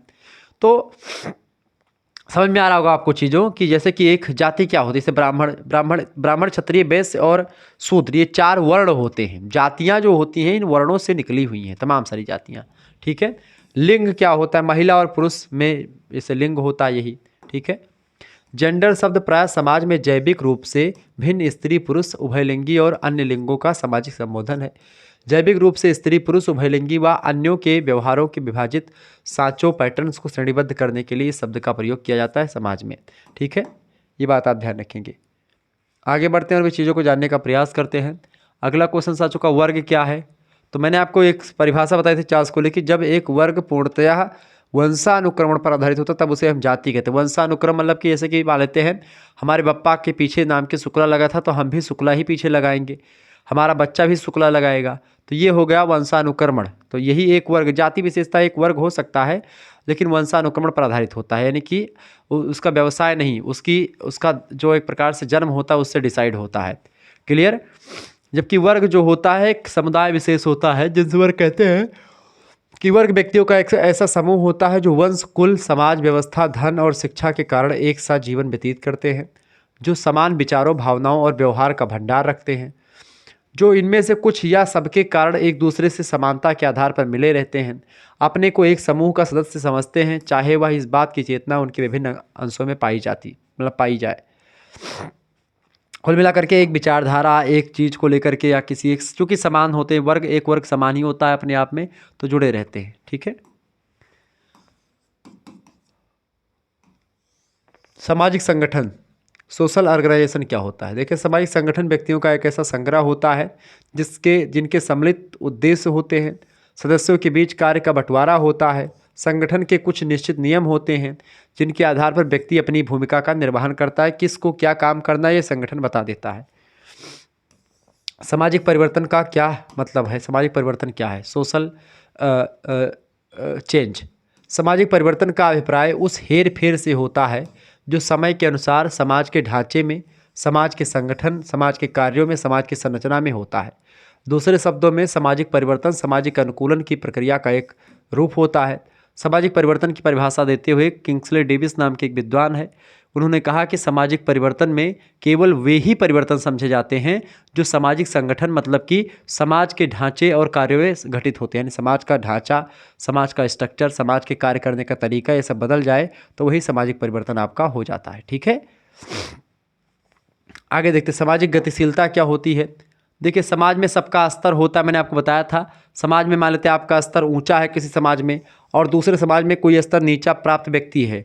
अब कोई मान लेते हैं आपका समाज में स्तर नीचा है और आप उच्च, कोई दूसरा समाज है वो आपको ऊंचा पद दे रहा है और कह रहा है कि भैया आप हमारे में आ जाइए, हमारे समाज को फॉलो कर लीजिए, तो हम क्या करेंगे, उसको समाज में जाएंगे, यानी कि हम अपने समाज से दूसरे समाज में कन्वर्ट मतलब चले जाएंगे, ठीक है, दूसरे समाज की सदस्यता ग्रहण करेंगे। तो ये क्या हो जाएगा, सामाजिक गतिशीलता इसी को कहते हैं कि जब एक पद से एक भूमिका आपकी चल रही है, एक पद पर आप हैं और उस पद से उच्च पर जाएँ चाहे उस पद से निम्न पर जाएँ, तो ये दोनों सामाजिक गतिशीलता कही जाएगी, ठीक है। सामाजिक गतिशीलता का तात्पर्य व्यक्ति के किसी सामाजिक ढांचे में गति होना है। इस तरह सामाजिक गतिशीलता का अर्थ एक स्थान से अथवा इस स्थिति से चल करके दूसरे स्थान अथवा दूसरी सिचुएशन पर पहुंच जाना। सामाजिक क्षेत्र में किसी व्यक्ति का स्तर बढ़ जाता है अथवा उसका स्तर घट जाता है तो उसे ही सामाजिक गतिशीलता के नाम से पुकारा जाता है। HP फेयरचाइल्ड बड़े समाजशास्त्री कहते हैं कि सामाजिक गतिशीलता को स्पष्ट करते हुए कि सामाजिक गतिशीलता एक सामाजिक समूह से दूसरे सामाजिक समूह की ओर व्यक्तियों की गति का ही नाम होता है। जब एक समूह से व्यक्ति दूसरे समूह में जाता है, चाहे उसका पद इस समूह में ऊंचा रहा हो उसमें नीचा हो जाए, चाहे इसमें नीचा रहा हो उसमें ऊंचा हो जाए, यही एक समूह से दूसरे समूह में जाना ही एक सामाजिक गतिशीलता कही जा सकती है। ठीक है, सामाजिक गतिशीलता के प्रकार बताएं भाई, फटाफट से आप बताने का प्रयास करेंगे। देखिए, सामाजिक गतिशीलता के कई प्रकार हैं। रेल्फ टर्नर महोदय कहते हैं, पहला तो प्रदत्त गतिशीलता, दूसरा संघर्ष गतिशीलता। कभी कभी क्या होता है कि आपको मिल जाए, प्रदत्त माने होता है मिल जाए, ठीक है। दूसरी होती है संघर्ष, यानी जब आप अपने बल पर संघर्ष के द्वारा करें। तो प्रदत्त गतिशीलता वह होती है जिसमें कोई व्यक्ति और वर्ग अथवा पद अथवा समूह किसी अन्य व्यक्ति को चुन लेता है और उसका आर्थिक, सामाजिक और सांस्कृतिक उत्थान हो जाता है, तो यह प्रदत्त गतिशीलता कही जाती है। ठीक है, यानी कि उसको दे दिया गया उसके कार्य को देख करके। दूसरे प्रकार की गतिशीलता संघर्ष गतिशीलता कहलाती है। यदि कोई व्यक्ति अपने संघर्ष अथवा अपने परिश्रम के बल पर उन्नति करता है, उच्च पद प्राप्त करता है किसी समूह में, तो यह संघर्ष गतिशीलता होती है। उदाहरण के लिए अटल बिहारी वाजपेयी एक सामान्य परिवार में पैदा हुए और संघर्ष और परिश्रम से भारत के प्रधानमंत्री बने, यह संघर्ष गतिशीलता होती है। ठीक है, जबकि प्रदत्त क्या होती है, जैसे प्रदत्त हो गई कि जैसे आप राजा के यहाँ पैदा हो गए तो आप राजा के लड़के बने, तो राजकुमार आपको वैसे युवराज आप घोषित हो गए, तो ये एक प्रकार से प्रदत्त होती है। यानी कि आपके बप्पा के द्वारा जब आपको कुछ मिल जाए या आपका वैसे मिल जाए कि भाई, ठीक है, ये बात आप ध्यान रखेंगे। आगे बढ़ते हुए भी चीज़ों को जानने का प्रयास करते हैं। अगला क्वेश्चन आपकी स्क्रीन पर आ चुका है, बेसिक शिक्षा के दोषों को स्पष्ट कीजिए। बेसिक माने बुनियादी शिक्षा। बुनियादी शिक्षा किसने दिया था? वर्धा शिक्षा सम्मेलन महात्मा गांधी जी ने दिया था। बेसिक शिक्षा के कई दोष हैं। देखें, पहला दोष ये है बेसिक शिक्षा का कि यह शिक्षा नगरों के लिए उपयोगी नहीं है, केवल ग्रामों के लिए उपयोगी हो सकती है। चूँकि गांधी जी ने दिया था तो ग्राम को ध्यान में रख करके दिया था।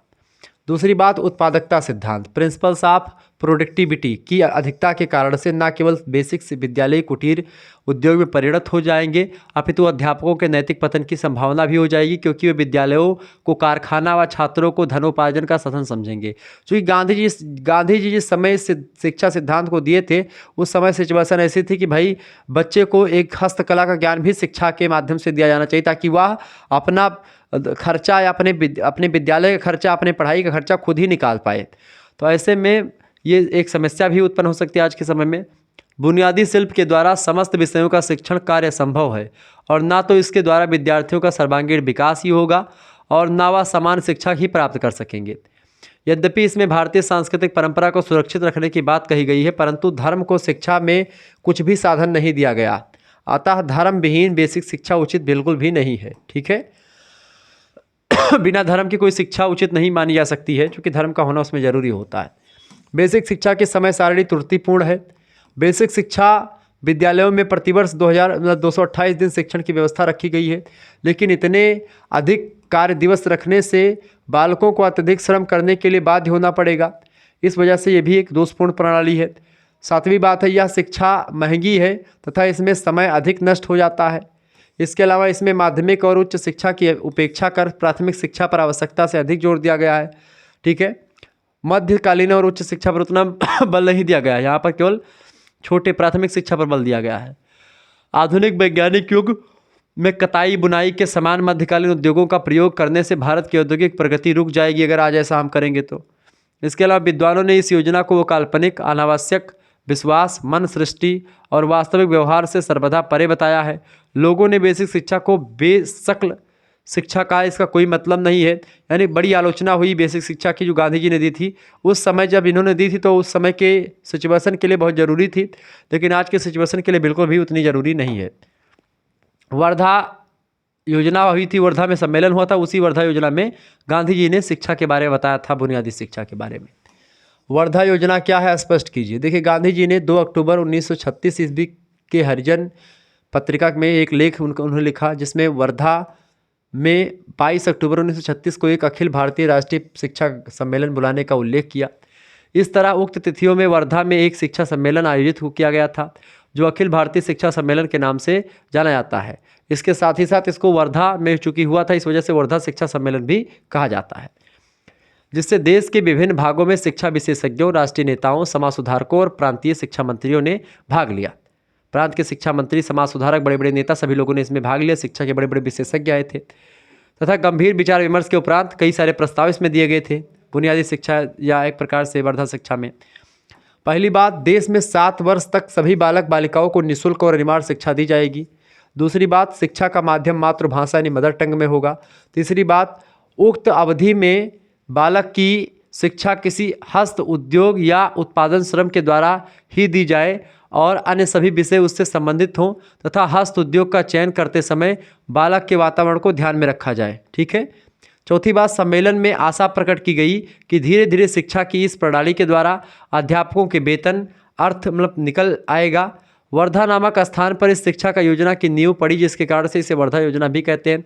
कुल मिलाकर के इसमें साथ ही साथ में क्या हुआ कि बालक स्वयं अपना जब कोई शिल्प जाने, कोई कला जानेंगे तो काम करेंगे तो उससे पैसा भी मिलेगा और उससे क्या होगा, वो चीज़ें चलती रहेंगी। टीचर का खर्चा और बच्चों का भी खर्चा निकलता रहेगा। आगे देखते हैं, अगला क्वेश्चन आपके स्क्रीन पर आ चुका, फटाफट से आप देखने का प्रयास करेंगे। प्रश्न बहुत ही ज़बरदस्त आ चुका भाई। प्रश्न है, शिक्षा दर्शन का गत्यात्मक पहलू है, स्पष्ट कीजिए। जॉन एडम्स ने अपनी भाषा में लिखा कि शिक्षा दर्शन का गत्यात्मक पहलू है। गत्यात्मक मतलब कि शिक्षा जो है एक चलनशील प्रक्रिया, गतिशील प्रक्रिया है दर्शन की। ठीक है। शैक्षिक प्रक्रिया से संबंधित क्यों यानी व्हाई का उत्तर हमें दर्शन से मिलता है। ठीक है। जबकि शिक्षा क्रियाशीलता से संबंधित होने के कारण से कैसे का उत्तर देता है। शिक्षा कोई चीज़ कैसे है और कोई चीज़ क्यों है, तो कोई चीज़ क्यों है दर्शन बताता है, कोई चीज़ कैसे आई है ये शिक्षा बताती है। इतना ही नहीं, यह भी सत्य है कि कोई भी प्रयोग सिद्धांत के बिना संभव नहीं है। ठीक है। एक सिद्धांत होता है, उसी के द्वारा ही कोई चीज़ आप प्रयोग कर सकते हैं। शिक्षा और दर्शन में कई संबंध है। क्या संबंध है? What is relation between education and philosophy, बताए। देखिए, शिक्षा और दर्शन का घनिष्ठ संबंध है। ये दोनों एक दूसरे के सहयोगी हैं, एक दूसरे के पूरक हैं, एक दूसरे के अन्योन्याश्रित का संबंध है। एक ही सिक्के के दो पहलू हैं। कुछ मनीषी माने विद्वान, पढ़े लिखे व्यक्ति, कुछ मनीषियों का भी कहना है कि जॉन डीबी, जैसे कि जॉन डीबी मनीषी हैं, विद्वान हैं, कहते हैं कि दर्शन यानी कि फिलोसॉफी समान रूप से शिक्षा का सिद्धांत है।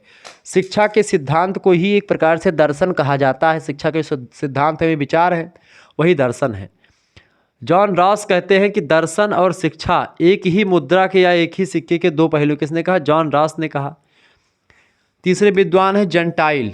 जंटाइल कहते हैं कि बिना दर्शन के शिक्षा का मार्ग अवरुद्ध हो जाएगा। अगर दर्शन का टार्च ना दिखाया जाए तो शिक्षा रूपी रास्ते पर नहीं चल पाओगे आप। यानी शिक्षा के मार्ग में दर्शन रूपी टार्च की बड़ी ज़रूरत है। ठीक है। अब ये मत लिख देना आप लोग कि शुक्ला सर के अनुसार, ठीक है, नहीं, आपने लिख लिया शुक्ला सर के अनुसार आपने लिख दिया कि भाई शिक्षा रूपी रास्ते पर जाने के लिए दर्शन रूपी टार्च की ज़रूरत पड़ती है।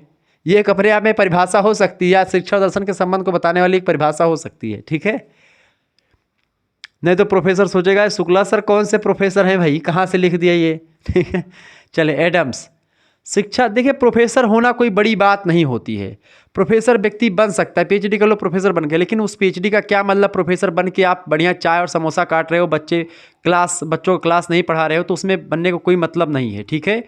आपको चाहिए कि भाई क्लास आप पढ़ाओ, बच्चों को बताओ, जो वास्तविकता उससे परिचय करवाओ। ठीक है। एडम्स कहते हैं कि शिक्षा दर्शन का गत्यात्मक पहलू है।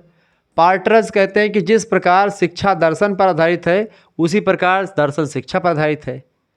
क्या कहते हैं? कि जैसे तू वैसे हम, यानी कि जिस तरीके शिक्षा दर्शन पर आधारित है वैसे दर्शन शिक्षा पर आधारित है। क्लियर? इतनी तू हमें देखो तनी हम तुहका देखी। जैसे हम तुम्हारे लिए पढ़ाई थे तो तू हमारे लिए वीडियो का देखो, लाइक करो, खूब दबाए के शेयर करो लड़किन के पास कि गुरुदेव तो बड़ा नीक पढ़ावत है। ठीक है। तो ऐसे शिक्षा दर्शन है कि भाई शिक्षा इतना दर्शन का मुहात है, उतने दर्शन शिक्षा का मुहात है। ठीक है।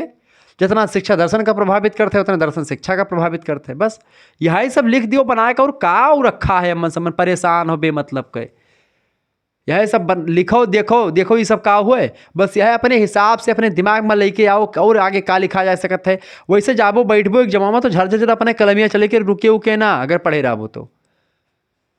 चलें अगला प्रश्न, वेदांत। वेदांत मतलब वेदों का अंत। दर्शन की परिभाषा दीजिए। वेदांत मतलब वेदों के जो सार तत्व हैं वो सब।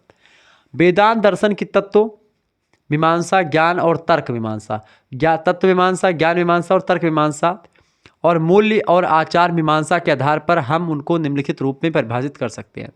वेदांत दर्शन भारतीय दर्शन की वह विचारधारा है जो इस ब्रह्मांड को ब्रह्म यानी ईश्वर द्वारा निर्मित मानती है, कि इस संसार को ईश्वर ने बनाया है, और यह मानती है कि ब्रह्म नित्य है और यह वस्तु जगत अनित्य है। यानी कि ये क्या है, जो ब्रह्म है वो नित्य है, वो एक प्रकार से रहता है, और जो वस्तु है ये मिथ्या है। ठीक है, क्लियर। यानी कि जो एक प्रकार से संसार है वो तो क्षणभंगुर है, नष्ट हो जाएगा, लेकिन जो एक प्रकार से ब्रह्म है वो अनंत है। ब्रह्म का कभी अंत, वो आदि है, वो अंत है। ठीक है, वह ब्रह्म को इस सृष्टि की स्थिति, उत्पत्ति और लय का कारण मानती है, जो वेदांत दर्शन है। आत्मा को ब्रह्म का अंश मानती है, यानी ब्रह्म का एक अंश आत्मा होती है जो हमारे अंदर चलायमान है, हमको जैसे हम बोल रहे हैं, हम चल फिर रहे हैं, हम देख पा रहे हैं, तो ये सब परमात्मा के द्वारा ही संभव हो पा रहा है। और प्रतिपादन करती है मनुष्य जीवन का अंतिम उद्देश्य होता है मुक्ति यानी मोक्ष प्राप्त करना, जिसे ज्ञान योग, कर्म योग और राजयोग और भक्ति के योग के द्वारा आप मुक्ति प्राप्त कर सकते हैं। किसके किसके द्वारा? आप ज्ञान के माध्यम से, आप कर्म करके, आप ठीक है योग करके, या फिर आप भक्ति के द्वारा आप जो है मोक्ष की प्राप्ति कर सकते हैं। मोक्ष की प्राप्ति का मतलब होता है कि आपकी सारी इच्छाएं पूर्ति हो जाएं। जीवन के 4 जो है पुरुषार्थ होते हैं, धर्म, अर्थ, काम और मोक्ष। धर्म, अर्थ, काम, इन तीनों का सही तरीके से जो व्यक्ति प्रयोग कर लेता है उसको मोक्ष की प्राप्ति हो जाती है। क्लियर। चले अगल तो ये वेदांत दर्शन है। श्रीमद् भगवत गीता। श्रीमद् भगवत गीता की अगर बात की जाए बाबू, तो ये एक प्रकार से दुनिया का सबसे बड़ा महाकाव्य है, महाभारत। उसी महाभारत, चूंकि रामायण जैसे कांड में बटा हुआ है, उसी ऐसे ही महाभारत जो है किसने लिखा है? महाभारत को लिखा किसने है? कृष्ण द्वैपायन वेदव्यास ने लिखा है। यानी कि महर्षि वेदव्यास ने महाकाव्य लिखा है। कौन? जय संहिता नाम का, यानी कि महाभारत दुनिया का सबसे बड़ा महाकाव्य है। ये बात भी आप ध्यान, दुनिया का सबसे बड़ा महाकाव्य कौन सा है? महाभारत जो है दुनिया का सबसे बड़ा महाकाव्य है। ठीक है, यह बात आप ध्यान रखेंगे। और आपको बताते हुए ये भी अच्छा लग रहा है कि महाभारत जो है उसको लिखा है वेदव्यास जी ने, रामायण को लिखा है वाल्मीकि जी ने, रामचरितमानस को लिखा है तुलसीदास जी ने। तो वेदव्यास जी, जैसे रामायण कांडों में बटा है, ऐसे ही महाभारत पर्वों में बटा हुआ है। तो भीष्म पर्व में शामिल क्या है? भीष्म पर्व में श्रीमद् भगवत गीता जो है वो भीष्म पर्व में शामिल है। ठीक है, श्रीमद् भगवत गीता को गाया है भगवान श्री कृष्ण ने और सुना है अर्जुन ने। श्रीमद् भगवत गीता एक ऐसा धर्म ग्रंथ है जो मनुष्य को कर्म योगी बनाने के लिए प्रेरित करता है, मोटिवेट करता है, कर्म के प्रति उद्दुलित करता है।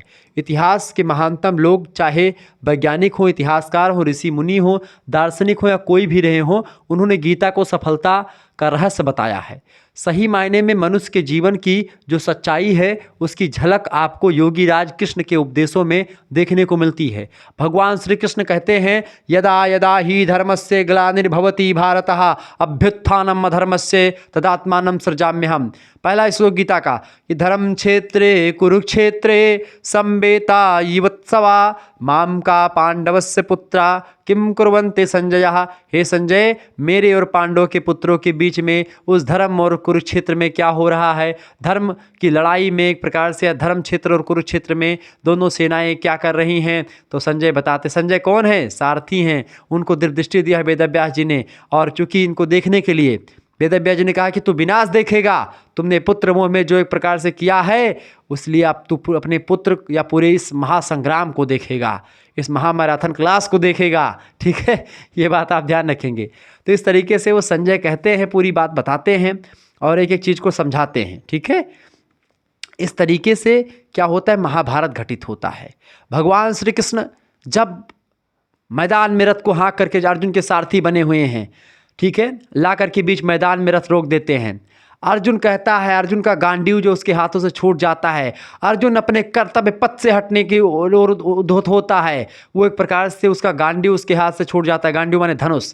कहता है अरे दादा, ये तो बाबा खड़ा है सब नवा, अरे बाप रे, द्रोणाचार्य जी तो हमें पढ़ाइन प्रभु गुरुदेव, इन्हें कैसे मारा हे प्रभु।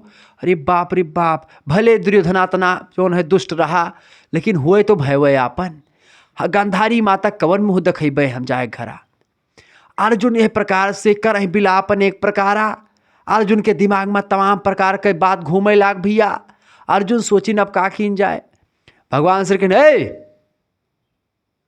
नयनम छिदन शस्त्राणी नयनम दहति पावका न चैनम क्लेदयन्त यापो न शोषयति मारुतः।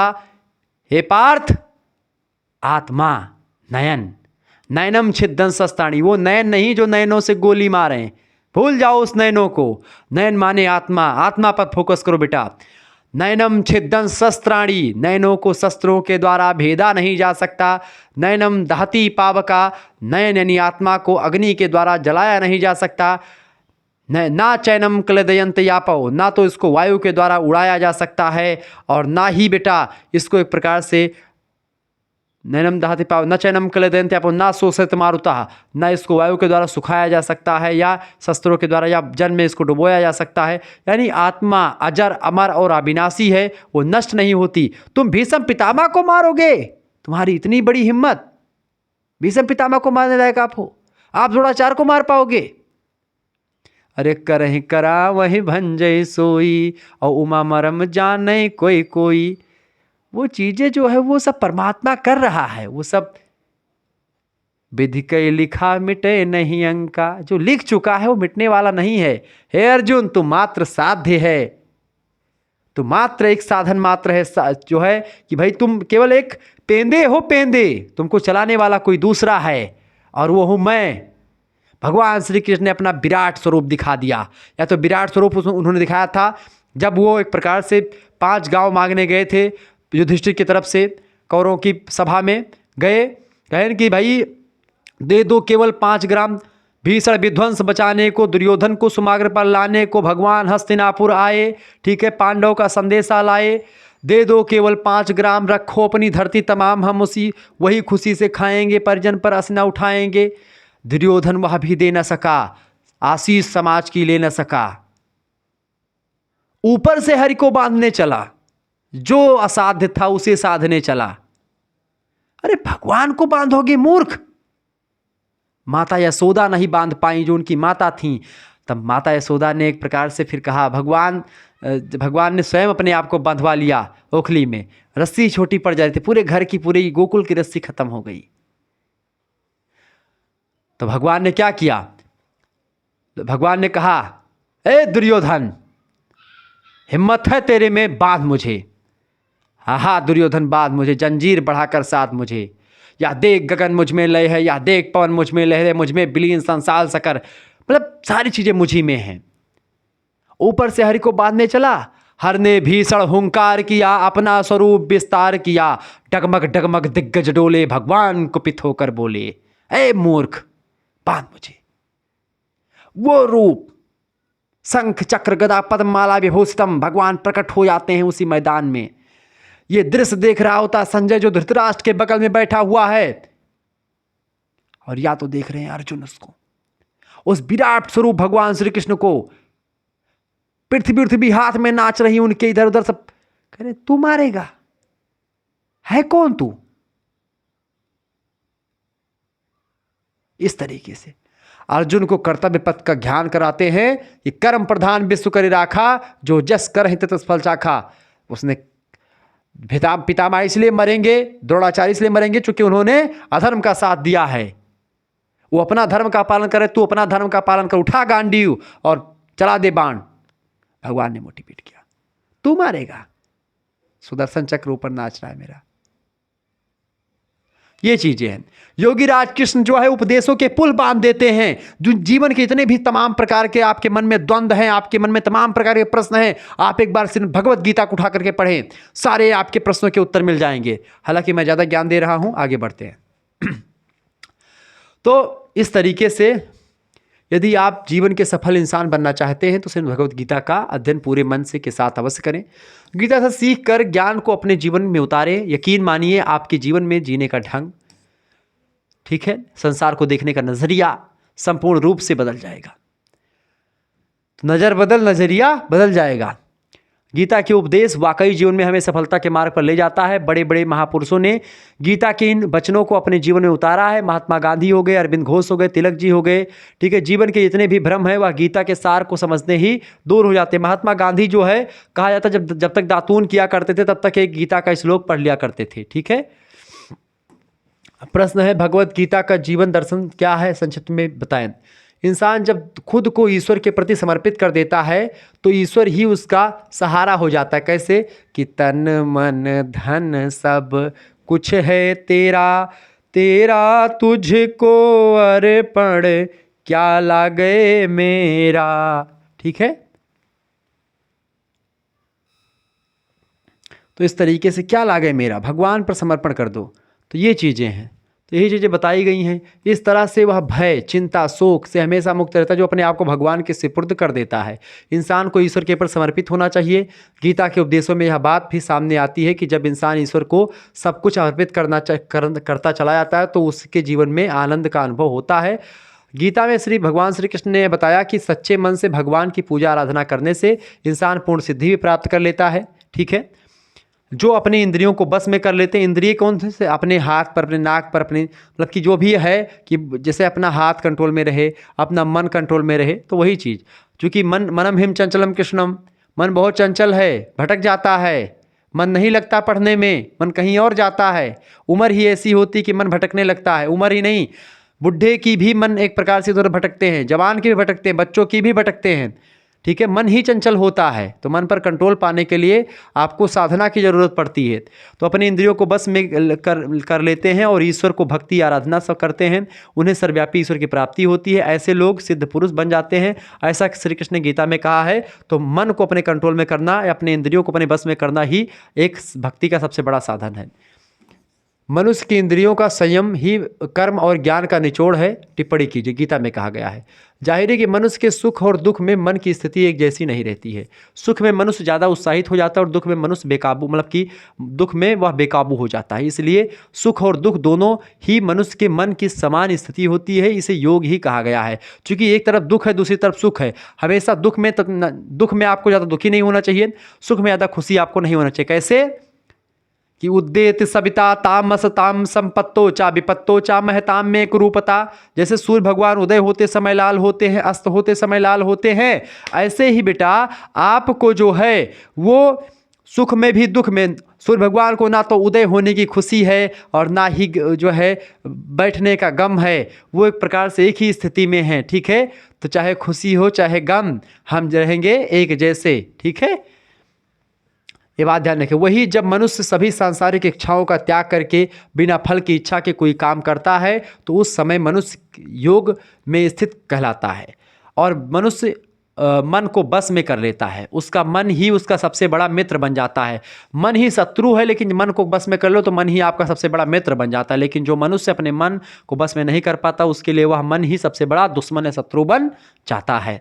वही जो मनुष्य अपने अशांत मन को बस में कर लेते हैं बेटा, उनको परमात्मा की प्राप्ति हो जाती है। और जो एक प्रकार से जिस मनुष्य को आत्मज्ञान या जिस मनुष्य को ज्ञान की प्राप्ति हो जाती है, उसके लिए सुख दुख, सर्दी गर्मी और मान अपमान का एक समान लगते हैं, उनको कोई मतलब नहीं होता।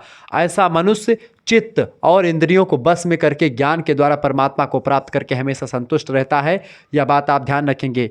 यत्र योगेश्वरा किसणौ यत्र पार्थो धनुर्धरः तत्र श्री विजय विभूति धुर्बानी तिमतिर्ममः, ठीक है। इस तरीके से तो अगला है, संदेह की आदत इंसान के दुख का कारण बनती है, टिप्पणी कीजिए। देखिए, जिन लोगों में शक और संदेह की आदत होती है या फिर जो लोग ज़रूरत से ज़्यादा शक करते हैं, ऐसे लोगों के लिए भगवान श्री कृष्ण ने कहा है गीता में कि पूर्ण सत्य की खोज या फिर संदेह की आदत इंसान के दुख का कारण बनती है। क्योंकि शक करना एक ऐसी आदत है जो मजबूत से मजबूत रिश्ते को भी खोखला कर देता है। इसलिए शक की बीमारी जिस व्यक्ति में होगी तो रिश्ता हमेशा चलने वाला नहीं, रिश्ता टूट जाएगा तुरंत, ठीक है। वही जिज्ञासा होना भी लाजमी है। लेकिन पूरी तरह सत्य की खोज कर ले, खोज या फिर संदेह ही जो है एक प्रकार से दुख का कारण बनती है, और शक करने वाले इंसान बाद में इसका पश्चाताप भी करते हैं। ये बात आप ध्यान रखेंगे। अगला क्वेश्चन आपकी स्क्रीन पर आ चुका है। प्रश्न है, जीवन का एकमात्र सत्य है और वो है मृत्यु, टिप्पणी कीजिए। देखिए, गीता सार में श्री कृष्ण ने कहा है कि हर इंसान के द्वारा जन्म मरण के चक्र को जान लेना बेहद आवश्यक है, क्योंकि मनुष्य के जीवन का मात्र एक ही सत्य है और वो है मृत्यु। मृत्यु एक जो है सत्य है। पता है कि भाई मृत्यु होनी सभी को पता है, लेकिन फिर भी मृत्यु से डरते हैं लोग। जिस इंसान ने इस दुनिया में जन्म लिया है उसे एक दिन इस संसार को छोड़कर जाना ही है, वही इस दुनिया का अटल सत्य है। लेकिन इस बात से कोई भी नहीं नकारा जा सकता कि हर इंसान अपनी मौत से भयभीत होता डरता रहता है। बिल्कुल बात सही है। अर्थात मनुष्य के जीवन की अटल सच्चाई से भयभीत होना इंसान की वर्तमान खुशियों को भी खराब कर देता है। इसलिए किसी भी तरह का डर नहीं रखना चाहिए। देखिए, निर्भय स्वागत करो मृत्यु का, मृत्यु एक है विश्राम स्थल। क्यों डरते हो? स्वागत करिए मृत्यु का। मृत्यु आए, क्या भरोसा है जिंदगी का। आज आप पढ़ रहे हैं, पढ़ा रहे हैं, कल ना हो, कल नहीं पढ़ाएंगे, कोई और पढ़ाएगा, कोई और पढ़ेगा। तो किसी एक व्यक्ति के ना रहने से या चले जाने से संसार तो रुक नहीं जाएगा ना। संसार की गति या लक्ष्य है, वो चलती रहेगी। ठीक है, तो भाई जाना तो एक दिन सबको है।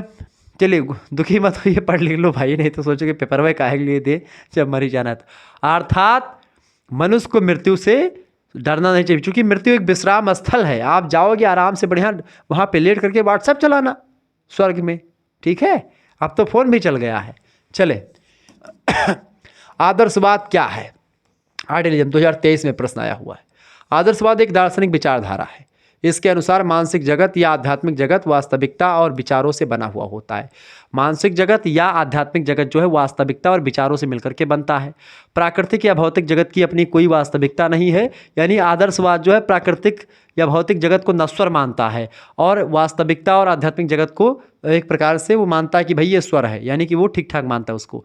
प्रकृतिवादी जो है इसको नश्वर मानते हैं और भौतिक जगत को सब कुछ मानते हैं। यदि उनमें वास्तविकता आती है तो केवल आत्मा का विचार करने से।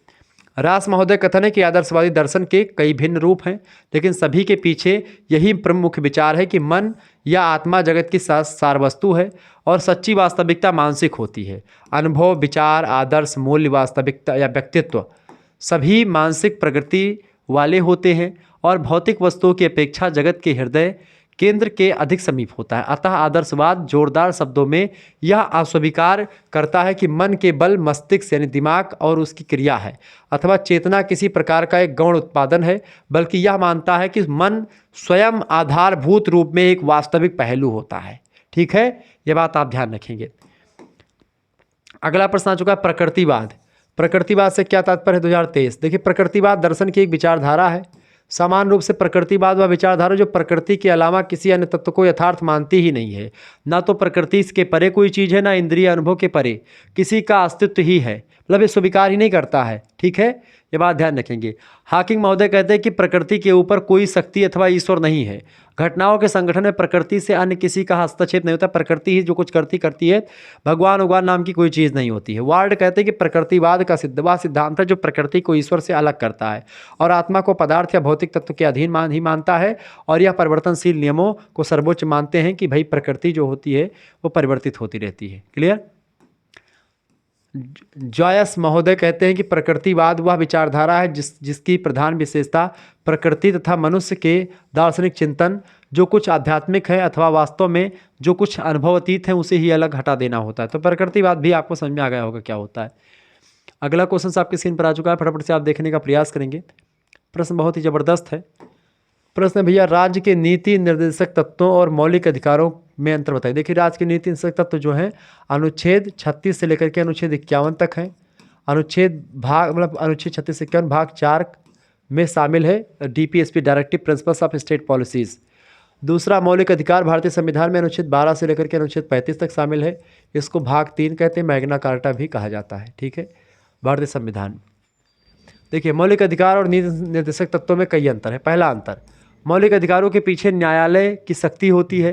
अर्थात अगर मौलिक अधिकारों का हनन आपके होता है तो उसके लिए आप सुप्रीम कोर्ट जा सकते हैं। अर्थात किसी नागरिक के मौलिक अधिकारों का हनन होता है तो वह न्यायालय जाता है और न्यायालय राज्य को मतलब कि वह बाध्य कर सकता है कि भाई आपको ये आपने हनन क्यों किया है, आपको मेरा मौलिक अधिकार वापस करना चाहिए।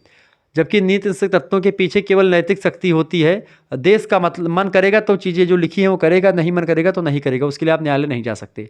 अर्थात नीति निषेधक तत्वों का पालन करने हेतु राज्य को न्यायालय बाध्य नहीं कर सकता। ठीक है, ये बात आप ध्यान रखेंगे। दूसरी बात, मौलिक अधिकारों की रक्षा सर्वोच्च न्यायालय द्वारा की जाती है। यदि राज्य के किसी कार्य द्वारा नागरिक के मौलिक अधिकारों का हनन होता है तो वह न्यायालय की शरण में जा सकता है।